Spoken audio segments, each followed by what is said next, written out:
Ecclesiastes. Tayong lahat ay tumayo. Chapter 10, verse 8 hanggang verse 17. Ito yung atin po pag-usapan. Tagalog version, Mabuting Balita, Biblia. Opo ang mga nakatala.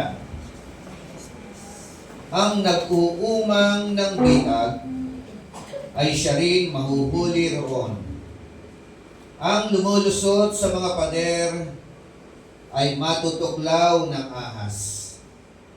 Ang nagtitibag ng bato ay malamang na mabagsakan nito. Ang nagpuputol ng troso ay nanganganib na madaganan niyon. Ang palakol ay pumupurol kapag hindi hinahasa. Ang mahusay na plano ay nakakatulong ng malaki sa pagtatagumpay. Walang kabuluhan ang kapangyarihan ng nagpapaamo ng ahas kung hindi niya gagamitin sa pagsaway nito. Ang mga salita ng matalino ay nag-aani ng karangalan, ngunit napapahamak ang mangmang dahil sa kanyang mga salita. Ang pangungusap ng mangmang ay nag-uumpisa sa kamangmangan hanggang matapos. Ito pa rin kamangmangan. Ang mangmang ay walang tigil sa pagyayabang. Ngunit, sino makapagsasabi ng susunod na mangyayari o pangyayari nang magaganap kapag siya ay patay na? Ang pagpapagod ng mangmang ang nagpapahina sa kanya at hindi man lamang niya alam ang daan papunta sa bayan niya. Kawawa ang lupain na ang hari isip bata at ang mga pinunoy mahilig sa handaan. Ngunit mapalad ang lupain na may haring matino at may mga pinunong nakakaalam kung kailan dapat magdibang. Purihin ka, aming Diyos na dakila. Minsan pa, Panginoon, kami po'y nagpapasalamat dahil ang aming po mga panyapak ay iyong pong idinako sa lugar po na ito. Salamat po sa malayang pananambahan.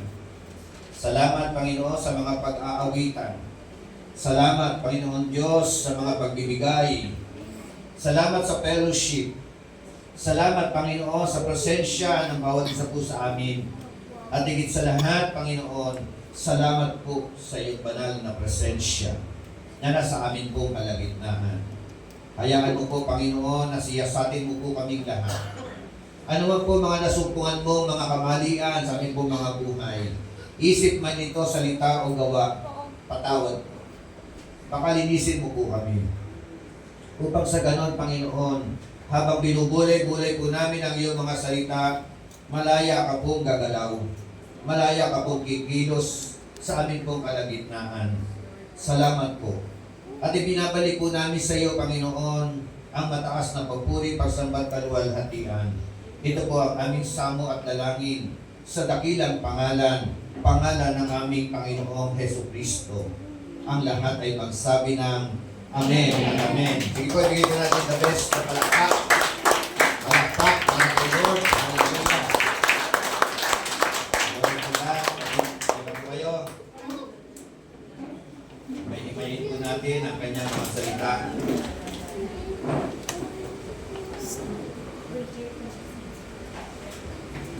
So, ang title po ng pag-usapan po natin, The Danger of Foolishness. So, ayusin pa po natin ng konti yung grammar. The danger of living in foolishness. Yung kapahamakan, no? Na po pwedeng maranasan ng mga tao o ng isang tao kapag ang tao ay nabubuhay sa kamangmangan. So, tingnan mo nga yung katabi mo. Matalino, di ba? Amen? So, ako'y naniniwala na ang lahat ng naririto ay mga matatalino. Amen? Pumalakpak po yung mga matatalino. So, sisipatin natin sa 3 puntos kung matalino ka nga ba. Amen po ba? So, 3 puntos po yung atin pong tatalakayin mamaya. Sabi nga po, foolishness means lack of good sense or judgment, leading to actions or decisions that are unwise. Sinasabi, ang kamangmangan daw po, ibig daw po sabihin nito, yung kakulangan ng sentido komun. Lack of good sense. No? Yung lack of judgment. No? Yung bang meron ka na kaagad na maling hatol. At dahil doon, humahantong sa tinatawag na maling aksyon. Tama? At maling desisyon ng kanya pong buhay. No? Ito po ay masasabing unwise. No? Wise or unwise. Pagka ikaw wise, hindi ka hahantong sa maling desisyon, maling aksyon ng iyong mga buhay. Foolishness is not due to lack of education. Amen. Ang kamangmangan daw po, hindi po batayan na ikaw ay walang pinag-aralan. Tama? Ang katotohanan po niyaan, ang daming mga may pinag-aralan, nakagraduate ng kolehiyo. Minsan nga 2 pa ang kanyang natapos na kurso, 3 ang natapos na kurso. Pero, yung buhay niya, yung pamumuhay niya, namumuhay ng mangmang. Amen? So, yun pala yun. Yung tinatawag niya kamangmangan. At ang katotohanan niyaan, ang dami po nating mga nakitang ganyang mga tao. May mga pinag-aralan, pero kung umasta, mukhang mangmang, galaw mangmang, salitang mangmang. Amen.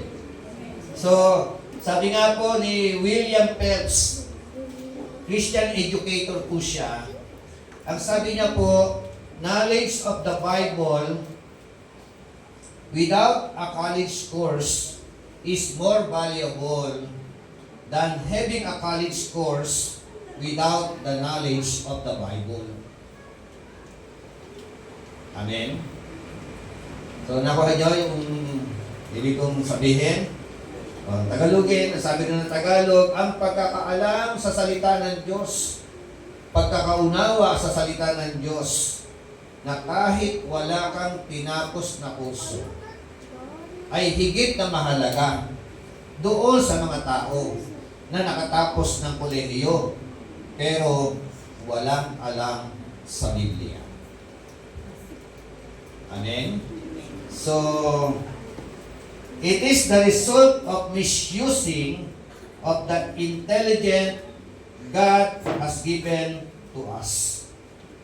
Resulta raw po ng tinatawag na maling paggamit ng mga kaalaman na ibinigay sa atin ng ating pong Panginoon Diyos. Kaya nga, sabi ko sa inyo kanina, naniniwala ko na kayo po ay mga wise. No?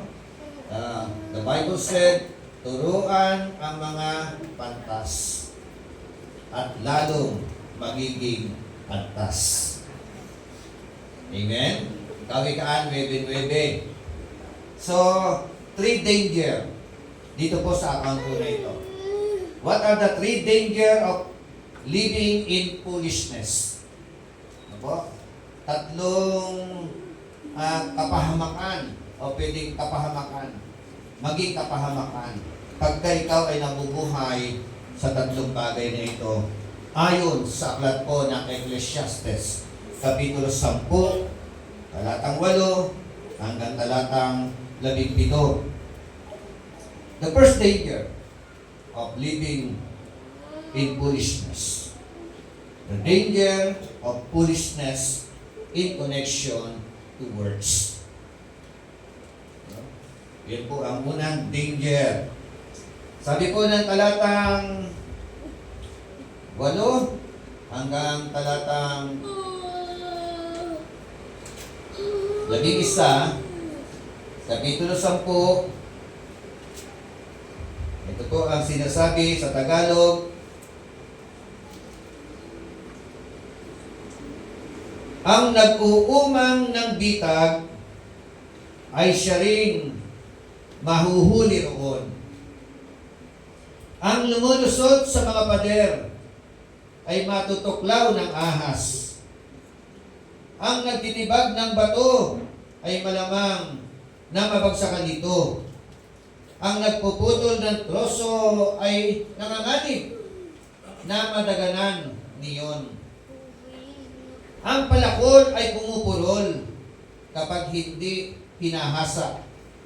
Ang mahusay na plano ay nakakatulong ng malaki sa pagtatagumpay. Walang kabuluhan ang kapangyarihan na nagpapaamo ng ahas kung hindi gagamitin sa pagsaway nito. The danger of foolishness in words. Meron pong malaking kinalaman sa tinatawag na activities. We are all engaging activities. But the problem, some of us engaging in activities without considering the potential dangers. Hello. So, yung daw ikaraw po sa Tagalog, pumapasok ka sa isang senaryo, no? Sa isang sitwasyon na hindi mo kinukonsidera na kapag ka ikaw ay pumasok sa senaryo na yan, merong posibleng kapahamakan. Amen? Like for example, mamili ka ng mga kaibigan na mga makamundo. Di ba? Merong danger dyan. Merong posibilidad na someday mapapahamak ka. Tama po ba?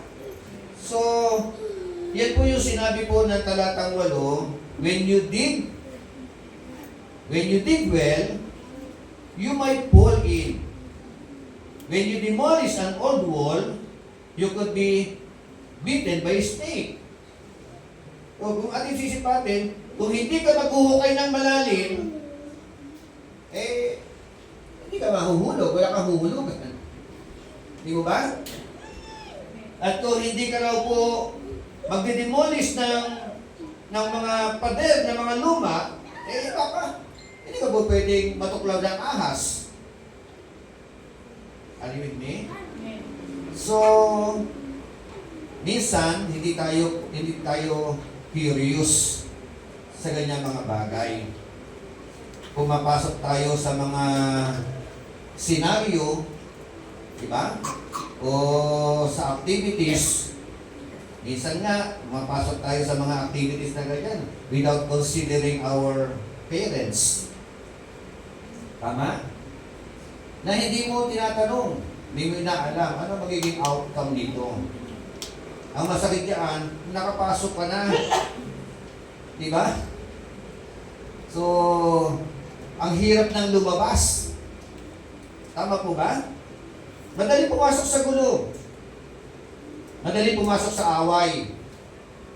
Pero ang katotohanan niyan, pag nakapasok ka diyan, no? Ihanda mo sa ang sarili mo sa tinatawag na consequences. Amen? So dapat, bago ka pala pumasok, no? Sa senaryo na yan, sa sitwasyon na yan, no? Alam mo yung negative. Alam mo ang positive. Tama po ba? So, sabi nga dyan, when you work in a quarry, stone might fall and crush you. Tama ba? So, meron po tayo mga kakilalang mga pastor, sa halip na mga aral na salita ng Diyos, magbukas ng mga simbahan, ang ginawa po nila, nag-engage po sila doon sa tinatawag na paghahanap ng mga ginto. No? So, nag-sidetrack sila ng trabaho. Instead na sharing the Word of God, no? Ang ginawa nila, namundok, no?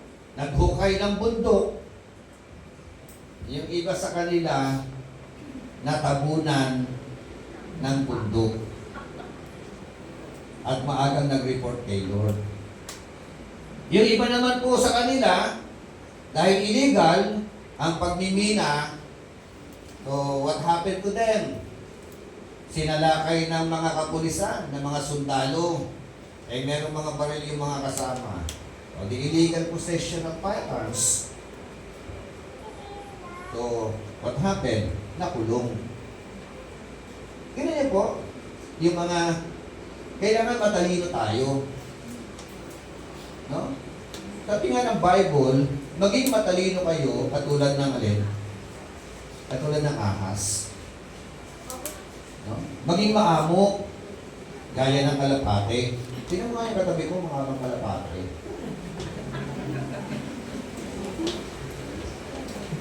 Yung maamo, yung, di ba? Pero yung maliit, yung mata kapag kayong matalim, ano yun? Mukha ba? Pag kayong mata maamo, yun, mga kalapati yun, ano? Pero kapag kayong sa mata pala, malalaman mo na kung mukhang kwago yata ito harap ko. Di ba? Pwede ba kwago tsaka kalapate? Diba? So, ayan po yung sinasabi na. Ayan nga, pagdating ng talatang 10, ang sabi po, English version, using a dual axe requires great strength. Oh. So sharpen the blade. That's the value of wisdom. It helps you succeed. Kita niyo po, no? Sino po yung nakasubok na gumamit ng kutsilyo na mapuroy? Yung mas matalim pa yung ngipin mo, yung kakatin mo. Di ba? So, sabi diyan, palakol naman ang kinukwento rito. Di ba? So, ano implikasyon sa buhay po natin? No? So, kailangan pala, bago ka sumabak, hasa ka. Tama? Bago ka pumalaot sa isang trabaho, hasa ka. Amen? So, kasama sa paghahasa, experience-wise. Tama po ba? Yung mga may karanasan. Yung iba kasi, may kaalaman, kulang ng karanasan. Tama? Yung iba naman, punong-puno ng karanasan, kulang ng kaalaman. Naobserbahan ninyo kung bisa sino yung nagtatagumpay sa dalawa? Sino? No? Parang ako, naobserbahan ko yung may karanasan. Pero it depends upon. Diba? Kasi sa isang banda naman, marami kang karanasan. Mag-apply ka doon sa sekular. Kahanapin naman, diploma. Tama? So, Kaya, ano solusyon? Pagsamahin. Yun ang solusyon. Dapat pinagsasama yung dalawang bagay na ito. Karanasan at kaalaman. Sabayan mo pa ng tinatawag na having a good character. Diba? So, magiging powerful ka na lingkod ng ating Panginoon. Magiging powerful ka na estudyante. Amen? So, the danger of foolishness. Ibig sabihin, isa pala sa danger. Kapag ka ikaw, ayaw mong magpaturo. Tama? Danger pala yan, yung ayaw mag-aral. Hello? Yeah. So, malaking bagay eh. Yung papalaot ka na wala kang alam. Di ba? So, mahirap po yun. Kaya nga sabi ulit ng talatang 10, using a dual axe requires great strength. Amen? Yung paggamit daw po ng palakol na mapurol. Nakakapagod. Sipak ka ng sipak, nadudurog na yung kahoy, hindi pa mapaghiwalay. Amen? Tingnan niyo, no? Lagi ko kinukumpara, lagi ko na-example sa inyo. Sa boxing, kailangan po diyan ng matinding training bago ka pumalaot doon sa ring. Pagka ikaw ay pumalaot sa ring without training, pagdating mo sa ring, no, isang pitik lang sa'yo, knock out ka agad. Tama? So, yun yung kahalaga. Kaya, advantage eh. May advantage talaga. No? Sana ka dalawa. Aral ka, may karanasan ka. Amen? So, the danger of foolishness in words. Na, sabi nga, foolishness can lead to careless behavior, resulting harm or injury to oneself or the other. Amen. Ang kamangmangan daw po, nagdadala sa tao, saan? Yung tinatawag na careless behavior. Amen. Kamangmangan pala yan. Yung ikaw ay galawgaw, diba? Yung careless ka magsalita, careless kang gumalaw. Oh, di mo alam, nakasagi ka na. May dala-dala pa namang kape yung nasagi mo. Hindi pati ikaw napaso. Amen? Yung mahalaga, yung tinatawag na karunungan dito. Pag nagtrabaho tayo, kailangan excellent. Amen? Pag gumalaw ka, pag gumawa ka, siguraduhin mo na talagang nag-e-excel ka. Ano yung makakaroon nito, no? Kasi pagka hindi mo ano, yung, kasi may mga tao na nagtatrabaho, okay na yan. Tama na yan. No? Pero hindi eh. Ang gusto ng Panginoon, pag pinasok mo ang isang larangan, kailangan mag-excel. Amen? So, ang daming aral, ano, umpisa pa lang, na ipinuturo sa atin. Dito po sa tinatawag na the danger of foolishness or danger of living in foolishness. Ano ang unang danger? The danger of foolishness in words. Sabi nga, foolishness in words meaning lack of skills that bring real success. Amen. Lack of skills. Kakulangan ng kaalaman na pwede sana magdala sa iyo sa tinatawag na lulok ng tagumpay. Amen. So, kahit nasa construction, mahalaga po ang skills na yan eh. May mga napapanood nga ako sa FB eh. Nakailang floor na yung building na kanilang ginagawa. Tapos eh, nasa taas sila. Bigla na lang sila naghulantang. Yung kanilang tinatayo ay unti-unting nabibitak. At yun nga, bumabagsak. Hello? Kita niyo, no? Ang dami, no? Yung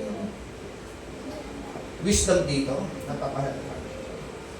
May tayo ka ng bahay, siguraduhin mo, di ba? Huwag ka magtayo sa creek. Amen? Pag nagtayo ka ng buhay, huwag ka magtayo sa buhanginan. Magtayo ka sa ibabaw ng magandang pundasyon. At sino at ano ang magandang pundasyon? Of course, ang ating Panginoon sa Kristo. Amen? Ito yung malinaw na sinasabi dyan.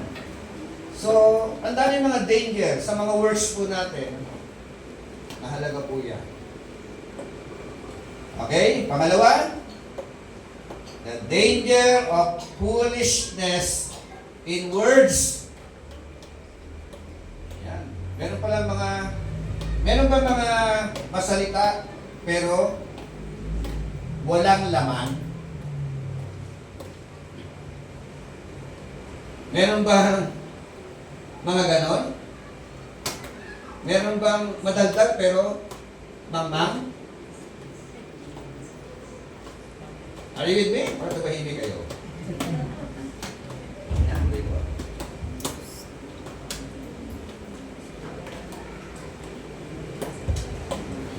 Hindi porkit masapat yan. Nga, tandaan nyo to.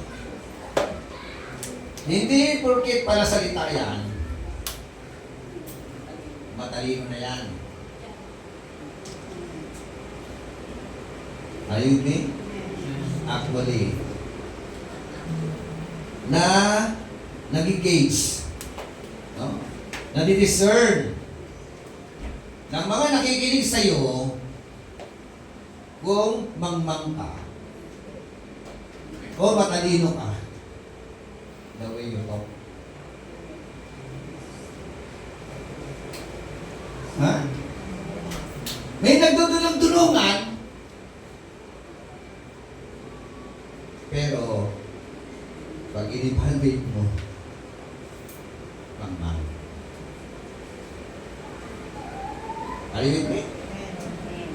So, the danger of foolishness in words. Sabi po ng talata 12, Tagalog, ang mga salita ng matalino ay nag-aani ng karangalan dahil sa kanyang mga salita. Doon pala, no? Sa salita mo, mag-aani ka eh. Mag-aani ka ng karangalan o mag-aani ka na tinatawag na, ano ba yung kabalintunaan nito? Pwedeng karangalan o nasa doon ng dila. Pintas. Ha? Pintasan. Kahihiyan. Karangalan o kahihiyan. So, isa po yun sa nakakahiya. Yung ikaw po ay nagbubuhat ng sarili mong pangkat. Hello? Mula sa iyong mga labi, nadi-discern ng mga tao, ikaw ay mapagbuhat ng sarili mong bangko. Sabi ko nga, huwag kang magbuhat ng sarili mong bangko. Anong gagawin mo? Ipabuhat mo sa iba? Yung sarili mong bangko? Ano ang mas maganda? Ipabuhat sa iba? O yung pangatlo? Hayaan mo kusa na buhatin nila ang iyong bangko. Tama? Yun ang patalino sa salita. Hindi mo kailangan sabihan sa mga tao yan. Lalo't hindi mo kailangan ipagsabihan. Ay pangalandakan yan. Amen. Usa yan sa mga tao na kapag ka narinig ka nagsalita, sila na po ang magpapatotoo, no, sa iyong buhay. Palakpakan natin si Lord. Hallelujah. Ang dami pala mga mangmang sa paggamit ng salita. Tama? Ang dami mangmang. Yung mga marites, mangmang yan. Tama? Yung ikaw yung mapaghatid dumapit, mangmang yan.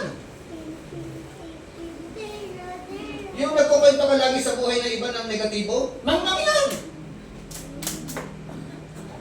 Mangmang yan sa harapan ng Diyos. Oh. Diba? Yung maninira ka ng buhay ng ibang tao, mangmang yan. Danger yan. Kaya nga, di ba, isa lang ang ito, yung marites na kausap mo ngayon, minamarites ang iba, take note ha, di ba iba minamarites, ikaw mahurap. Later on, ikaw naman ang imamarites niya. Tama ba? Kaya, huwag ka magtiwala. Tama?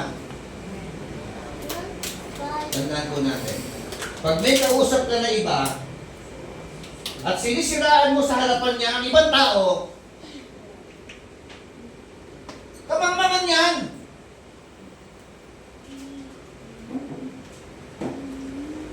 Amen. Ito sa kagaling mo, umayos ka. Ayos na. Ano ganda? Umayos na.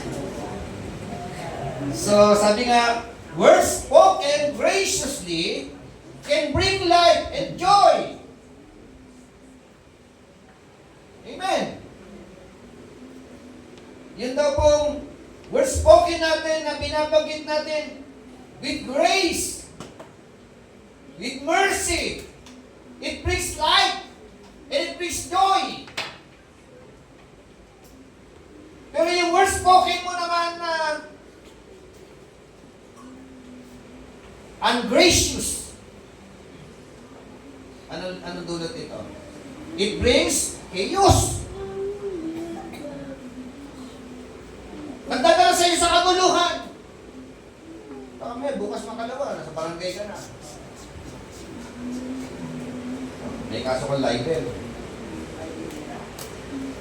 So, the danger of foolishness in words. Sabi nga ng talata 12, wise words bring approval, but fools are destroyed by their own words. Amen. Yung matalinong pangungusap, it brings approval. To whom? By whom? By your listener. Sa mga nakikinig. Hindi ikaw ang magsasabi. Yung mga tao. Kaya nga, sabi diyan, consider the importance of speaking with kindness and consideration. Minsan kasi, considerate tayo, no? Within the church. No? Nakapag-speak tayo with kindness eh. Within the church. In front of your churchmate. Amen? So, dapat po, every time, every moment, whether you are in a church, whether you are in a school, you are in your house, speak the words with kindness. Amen? With consideration. So, avoid foolish or careless talk. No? It can lead sin and destruction. Amen? Iwasan daw po natin ang alin? Yung mga salitang kamangmangan. Mga mangmang na pananalita. Yung mga walang patumanggang pagsasalita. Walang ingat na pagsasalita. Tumbok din.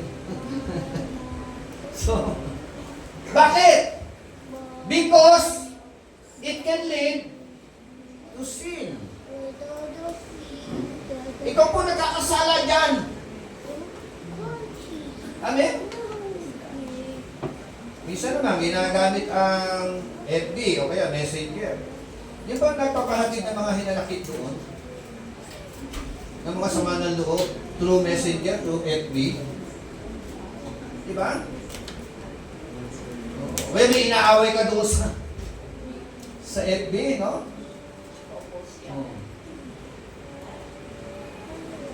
Okay, nasabi mo yung gusto mo sabihin. Eh, paano yung mga nakabasa? Diba? Pinakarin niya nakaano. Doon, sa sinabi mo na yon, susukatin ka na naman ng mga tao. Hello? Eh, ngayon bulalas mo ay sama ng loob mo. Pero yung mga nakabasa, kasi ako kasing tao ito. Ako kasing Kristiyano ito. Kristiyano ba ito? O ba ito?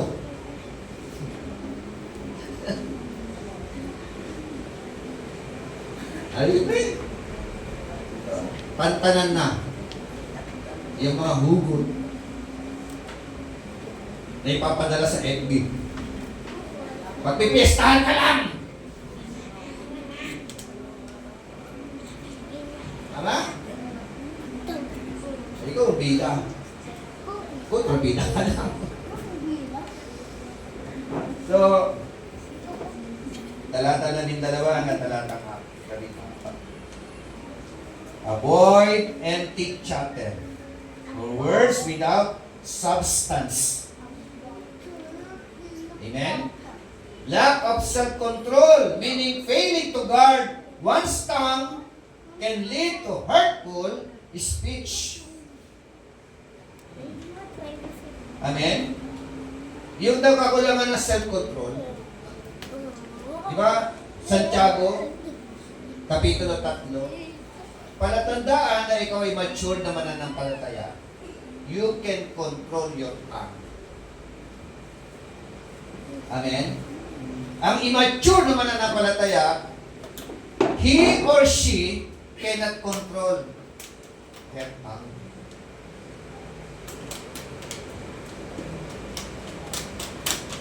Bagkus siya ang kinokontrol ng kanyang dila. Kung ano laman ng dibdib, naman ang puso, it flows from your mouth. Pag marumi ang lumalabas diyan, marumi ang puso. Amen. So, hamon, challenges, think before you speak. Think twice thrice. Mag-isip na marami. Bago ibuga. Kasi pag naibuga mo na yan, hindi mo na mababawi. Pangalawa, use words to build up and encourage others. Gumamit daw po tayo ng mga salita yung nakakapag-build up ng tao. Nakakapag-encourage. Not to tear down other people. Not to destroy. Amen? At yung pangatlong challenge, iwasan ang chismis. No? Iwasan ninyo yung mga marites. Iwasan ang mga marisol. Hello? Kung matalino ka. Tama ba? Avoid slander. Avoid hurtful talk.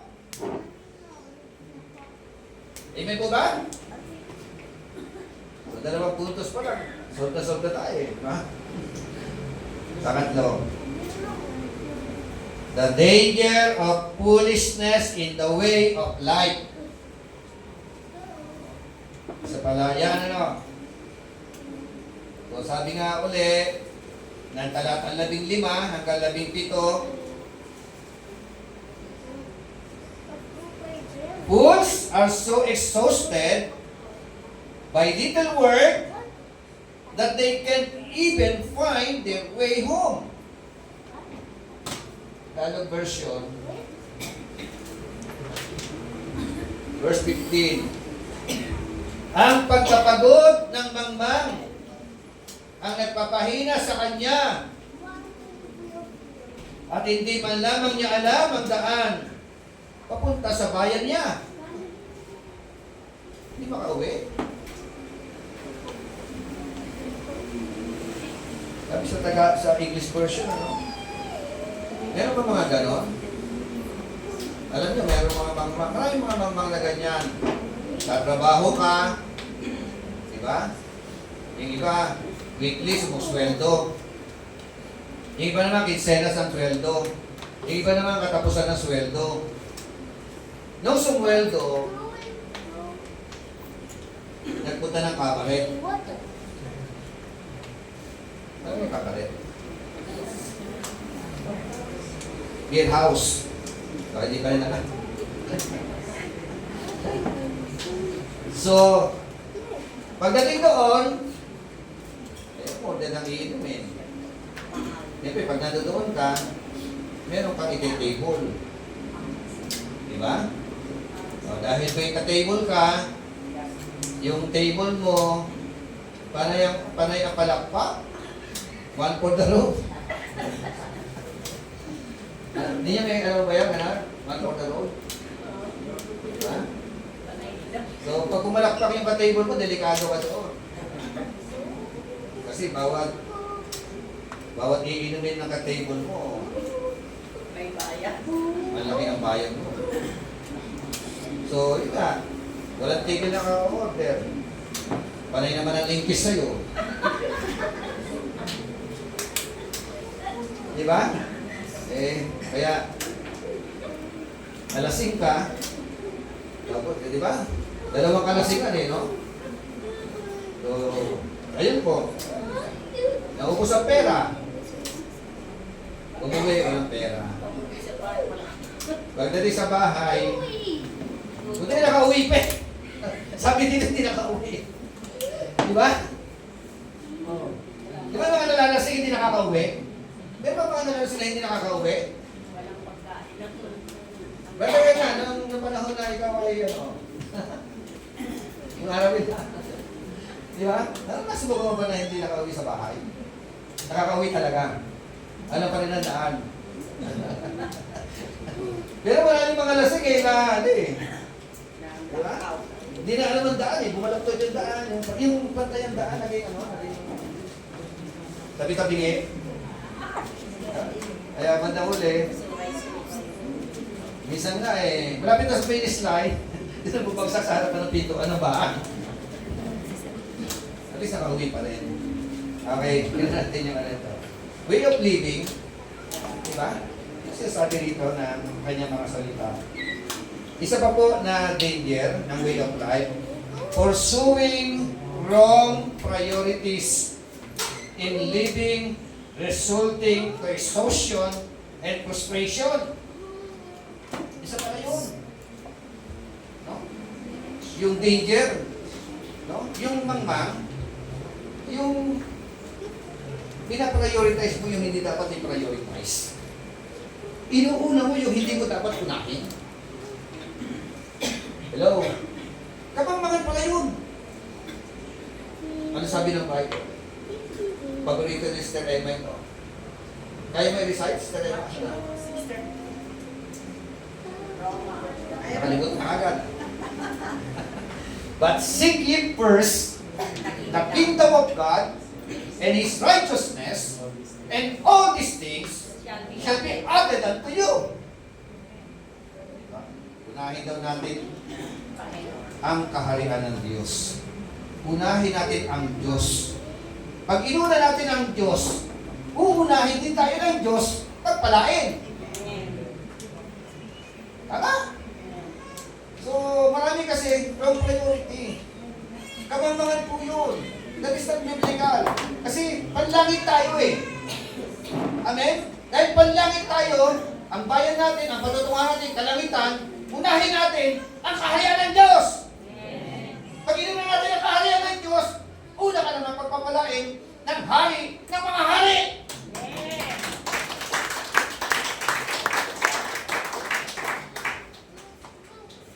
So, it can lead to wrong direction or lack of direction and purpose. Pagka pala wrong priority ka, saan pupunta? Wrong direction. Pagka wrong priority, lack of direction. Lack of purpose in life. Hindi mo matagpuan ang meaning ng life. Tama? Marami mga ganyan. Bakit hindi natin alam ang tunay na kahulugan? At kung paano matatagpuan ang tunay na kahulugan ng buhay? Mga Kristiyano tayo. Maliban na lang kung hindi ka Kristiyano. Kasi ang mga hindi Kristiyano, hinahanap ang purpose ng buhay sa ibang mga pamamaraan. Sa pera, sa otoridad, sa kapangyarihan, no? Sa sex, everything. Pero magawa man niya ang lahat ng mga bagay na ito, it ends. Saan? Sa tinatawag na kahungkagan ng buhay. Maghahanap ka pa rin. There is something wrong. Mayaman ka, there is something wrong. Ang daming babae, there is something wrong. Ang daming wari-arian, there is something wrong. There is something missing. May kulang. Amen? Ang kulang, yung healthy relationship with our God. If you have a healthy relationship with our God, kompleto ka! Wala ka nang hanapin pa!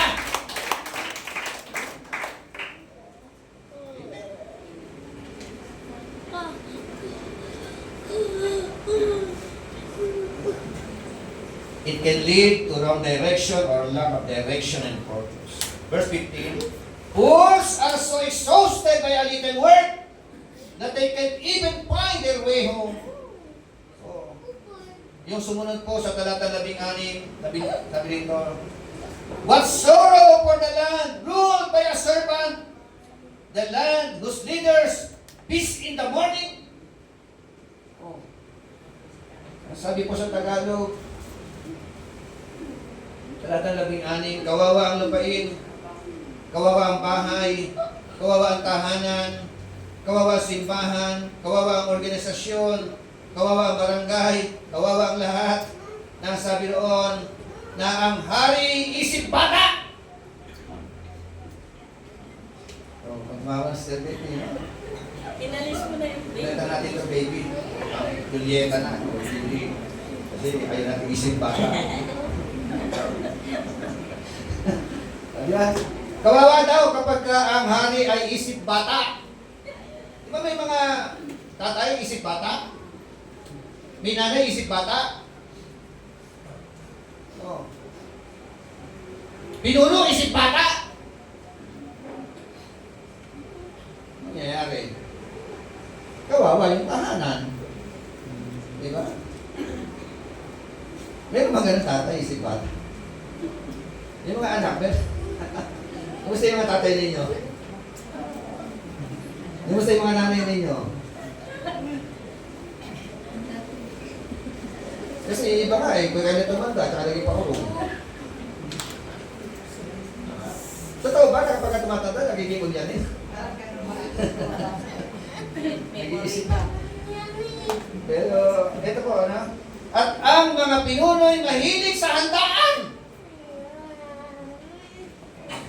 Ang sabi nga doon, yung mga pinuno nagpipiesta in the morning. Pipiesta pa sa umaga. Oh. Hello. Napaka-uncommon kapag yung celebration in the morning. Di mo ba? Oh. Kaya nga sabi po na sumunod, na praise, but sorrow for the land ruled by a servant, the land whose leaders peace in the morning. Verse 17, happy is the land whose king is a noble leader, and whose leader peace at the proper time, to gain strength for their work, not to get drunk. Oh, may proper time. Kaya nga, maging ang Bible, there is a time for everything eh. A season for everything eh. Diba? So, yung mga mangmang, gabi umiinom. Tapos magdamag lasing. Pagdating ng umaga, magsusundot. Diba? So, ibig sabihin, pagising ulit. Yung mga drug addict, ganun din eh.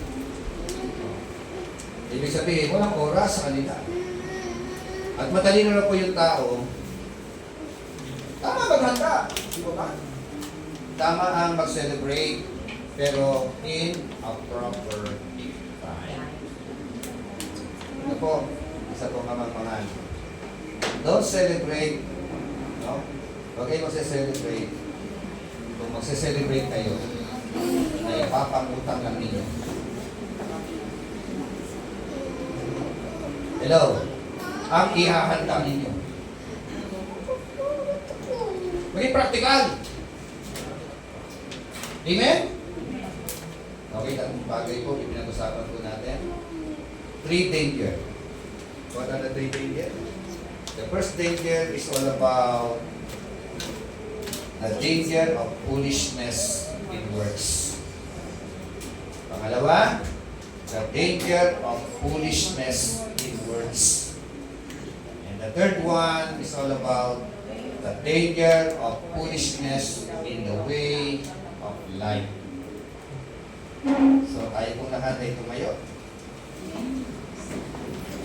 Sabi nga, in contrast, wise leaders associated with positive outcomes such as posterity, prosperity, and stability. Amen. Yan pala yung mga wise leader. Kaya sipatin ninyo yung mga sarili ninyo. The Bible said, in Psalms chapter 1, verse 3, whatever he does shall prosper.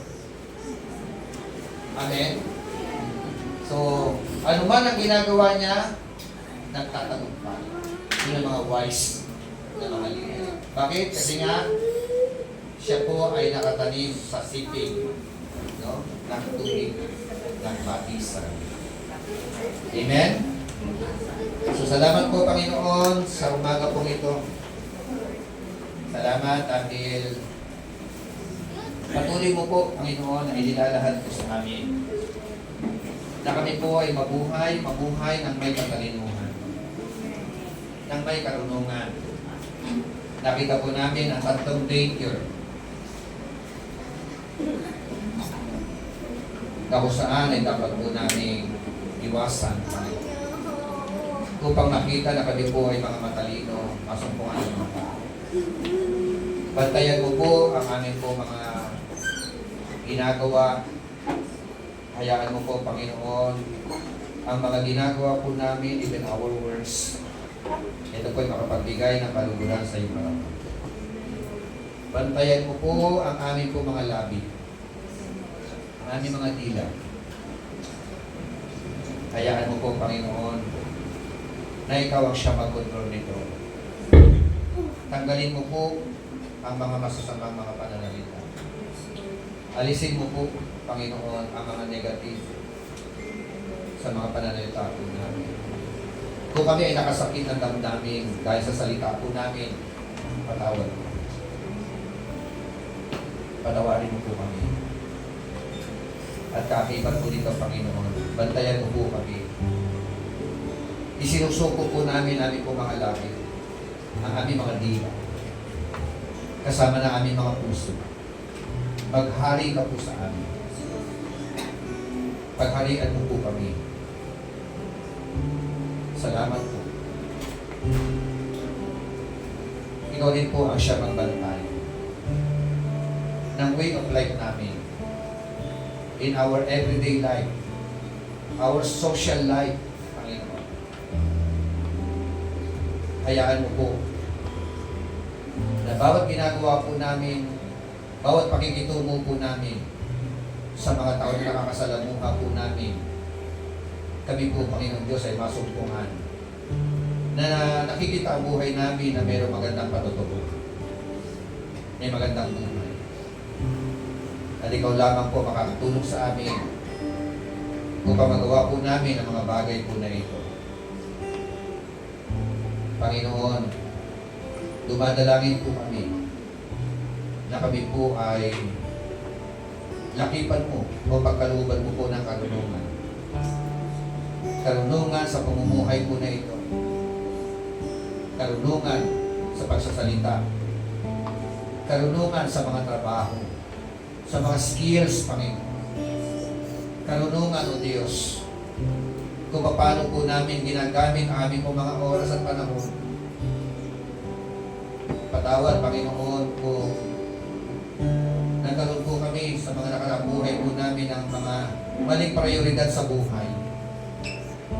And help us, Lord. Tulungan mo po kami na maging priority ka namin. Maging pangunahin po na buhay po namin ang aming pong healthy relationship with you.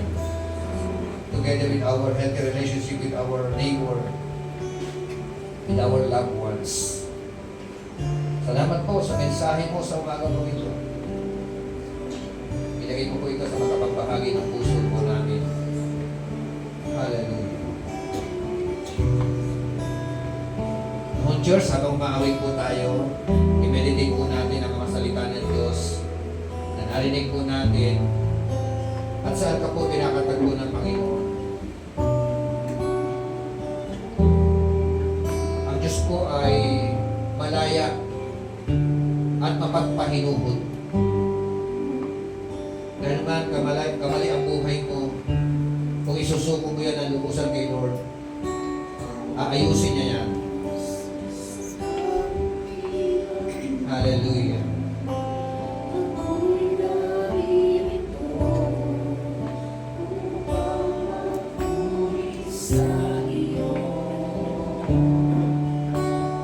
Ilibataas natin ang mga kamay sa presensya ni Lord.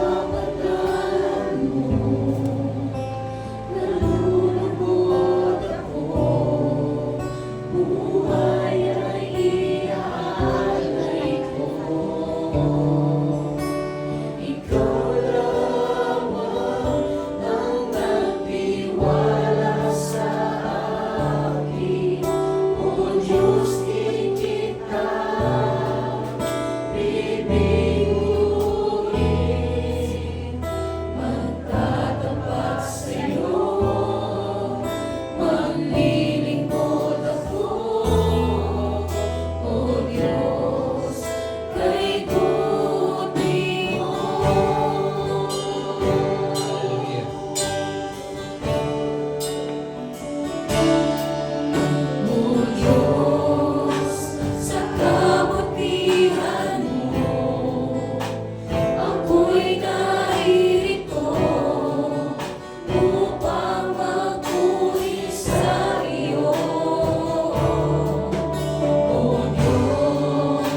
source of income na iyo po'y pinagkaloob sa iyong mga lingkod, sa iyong mga anak.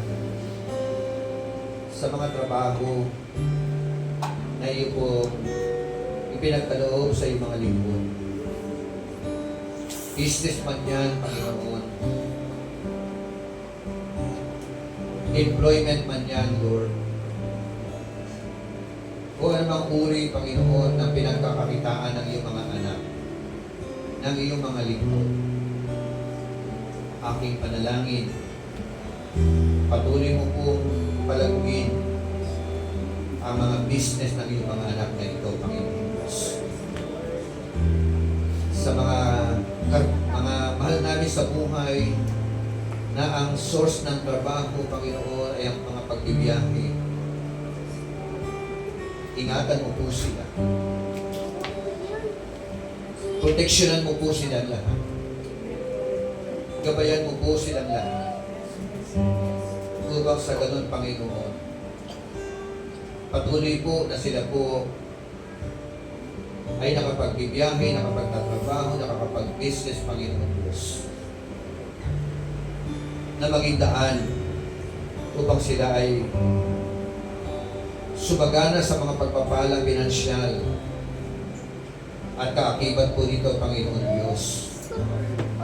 Huwag din po ito maging daan na kanila pong panlulupaybay sa iyo o malayo sa iyo, Panginoon Diyos. Hayaan mo po na ma-enjoy lang nila, Panginoon, ang trabaho na meron po sila. Works na meron po sila, Panginoon Diyos.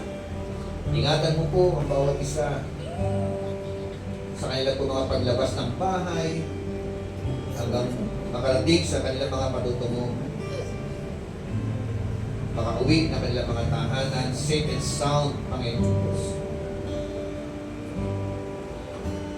Idinudulog ko rin po sa iyo, Panginoon Diyos, ang aming mga pananalita. Bantayan mo po ito, Panginoon. Ayaw po namin makasakit ng damdamin ng kapwa namin. Dahil sa liwanag po lang yung mga salita, every time na nakakasakit kami ng damdamin ng aming pong kapwa, higit sa lahat ng mga kapatid sa pananampalataya, ikaw, Panginoon, ang una po nagdaramdam. Dahil nais mo po na makita po sa bawat sa po sa amin to have a healthy and loving relationship to each other. Magmahalan kami, magpatawaran kami. Alisin mo po ang hidwaan. Alisin mo po sa puso namin ang kami po ay makapagsalita laban sa amin po, mga kapatid. Kung sino po sa amin, Panginoon, ikaw lamang at ang nakakilala yung way of life namin. Tatagpuin mo po kami. Ipakita mo po sa amin kung mali ang ginagawa namin, kung mali ang buhay namin. Tulungan mo po kami na ipasiyasat sa iyo amin po mga sarili at magbago kami, Panginoon. Maguhin mo po kami. Gusto namin maranasan ang buhay na ganap at buhay na kasiyasiya. Hindi ang buhay ng mundo. Hindi ang buhay na sanlibutan. Kundi ang buhay, Panginoon, na meron pong banal na pagkatakot sa iyo. Nakahanda po kami, Panginoon. Ipatanggal sa iyo ang dapat ipatanggal. At ilagay ang dapat ilagay sa buhay po namin. Panginoon, minsan pa, aking panalangin, ilagay mo po sa matabang bahagi ng puso namin, amin po pa'y nag-alala sa umaga pong ito. Thank you so much, Lord. Ibinabalik po namin sa iyo pinakamataas na pabuhay pagsampat kaluwalhatian. Sa pangalan ni Jesus. Amen at amen.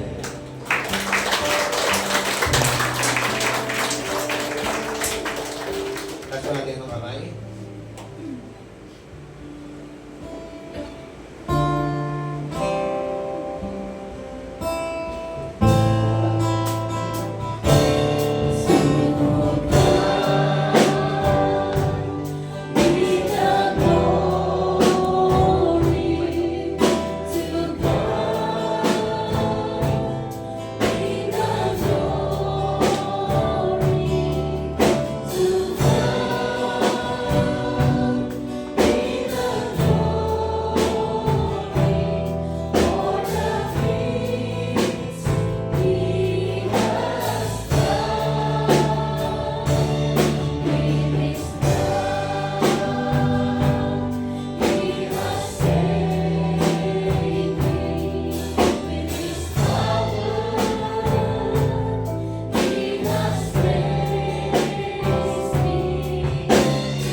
dakilang pag-ibig ng ating Diyos Amang sumasalangit na kanyang patuloy na nilalagak sa ating mga puso. Ang masaganang biyaya, pagpapala na nagmumula sa ating Panginoon Jesucristo na nagdudulot ng kaligtasan at ang walang hanggang pakikipisan ng Diyos Espiritu Santo na siya nating gabay, patnubay at dakilang tagapagturo.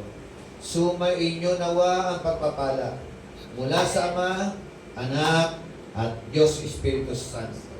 Ang lahat ng anak ng Diyos na ayaw ng kabangmangan at nais ng karunungan ay sumigaw ng malakas na